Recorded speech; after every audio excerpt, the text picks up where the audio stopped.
ప్రియులారా, ప్రభు అయిన యేసుక్రీస్తు వారి నామములో శుభములు కలుగునుగాక. నేటి వాక్య ధ్యానము ఇర్మియా గ్రంథము 15వ అధ్యాయము 16వ వచనం. నీ మాటలు నాకు దొరకగా నేను వాటిని భుజించితిని. సైన్యములకు అధిపతియగు యెహోవా, దేవా, నీ పేరు నాకు పెట్టబడిన గనుక నీ మాటలు నాకు సంతోషమును, నా హృదయమునకు ఆనందము కలుగుజేయుచున్నవి. ప్రియులారా, మన జీవితాల్లో ఆధ్యాత్మికంగా ఎదుగుతూ ఫలములు ఫలిస్తూ దేవుడు ఆశించే జీవితాన్ని జీవిస్తూ ఆత్మ సంబంధంగా బలపరచబడుతూ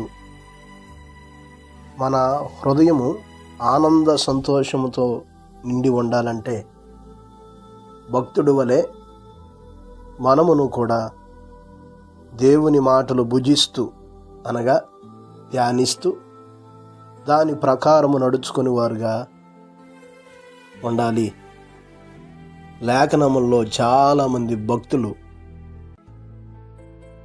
దేవుని మాటలు ధ్యానిస్తూ హృదయంలో నింపుకొని వాటిని అనుసరిస్తూ జీవిస్తూ విశ్వాసములో ముందుకు కొనసాగిరి.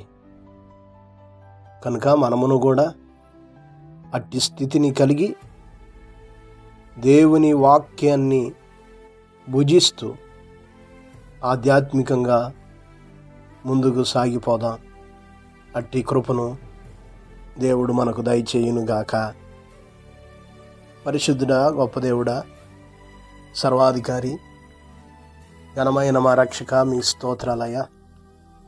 ఈ ఉదయకాల వేళ మరొకమారు మీరు మాతో మాట్లాడారు.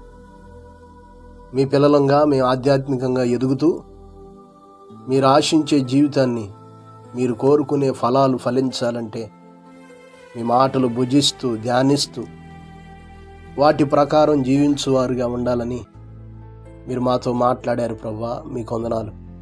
మా ప్రియులైన బిడ్డలందరి కొరకు ప్రార్థిస్తున్నా. ప్రతి ఒక్కరిని బలపరచండి.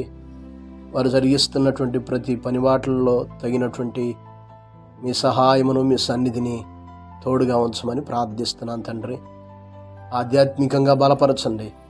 మీ కొరకు నమ్మకస్తులుగా స్థిరపరిచి కృప చూపుతూ రమ్మని యేసు నామమున అడిగి వేడుకొనుచున్నాము తండ్రి.